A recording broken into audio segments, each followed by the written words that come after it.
እኔ ራሴ አንድ ነገር ደብረ ሊባኖስ ደና እጅ አንድ ጊዜ መጀመሪያ ሄድኩለት ነው ተክለ ሃይማኖት ገድላቸው ከተነበበበት ቦታ ጾም አያድርም ተብሎ እስቲ ያለው ብዬ አንበላም ማለት አንበላም ብለን ዝም ብለን ቁጭ አለ። ገዝተ መብላት እንችላለን ቆሎ እንስጣችሁ ያሉ እናትም ነበሩ። ከአዲስ አበባ መጡን አንበላም ብለን ተኛ። 2 ሰዓት ተኩል ላይ አንዲት እብድ እየሮጠች መጣ። ለምንድን ነው ጾማችሁን የተኛችሁ? እኛ ጾማችን ተኝተን ብለን አልተናገርንም። ንፍሮ ሰጣን በልተን አድረናል። ማንም ሰው እብድ ቢሆን ጅል ሰው ቢሆን ዘማዊ ቢሆን ንጹህ ቢሆን ተክለ ሃይማኖት ጾም አያሳድር። ያቡነት አሁን እዚህ የተሰበሰበው ሰው ሁሉ በረዴታቸው የሰበሰቡት የተክለ ሃይማኖት ገድል ከተነበበበት ሁሉ አጋንንት ስልጣን የላቸው።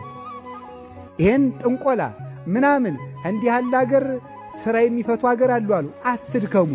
የተክለ ሃይማኖትን ገድል ግዙና ከቤታችሁ በቀን አንዳንድ ምዕራፍ ደገሙ። እንጀራ ይሰጧችኋል፣ ጤና ይሰጧችኋል። እንደ ወንድም ባልንጀራ ናቸው። እንደ አባት ቅርብ ናቸው። እንደ እናት አዛኝ ናቸው። እንኳን ለሰው ለዝንጀሮ ያዝናሉ። ተክለ ሃይማኖትን የሚመስል ደግ የለም በእውነቱ።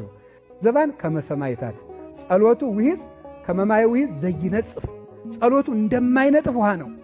ድካም በማብዛት እንደ ነቢያት፣ ስብከት ወንጌል በመስበክ እንደ ሐዋርያት፣ በመገረፍ እንደ ሰማይታት፣ በተባይቶ እንደ መነኮሳት፣ በማጠን እንደ መላእክት። ተክለ ሃይማኖት አንድ ሰው አይደሉም፣ ብዙ ሰው ናቸው። መልአክ ናቸው፣ ሰው ናቸው፣ ካህን ናቸው፣ ባሕታዊ ናቸው፣ መነኩሴ ናቸው፣ ጳጳስ ናቸው፣ መምህር ናቸው፣ የዘጉ ተሐራሚ ናቸው፣ ቄስ ናቸው፣ ዲያቆን ናቸው። ተክለ ሃይማኖት ሁሉንም ናቸው። እንዲህ ያሉትን ወቋቸው። ተክለ ሃይማኖትን ገድላቸውን ሁላችሁም ገዝታችሁ ብታነቡ እርግጠኛ ሁኜ ነግራችኋል። አይጥ ቢኖርባችሁ ያጠፉላችኋል፣ የሰው አይጥም ያረቁላችኋል።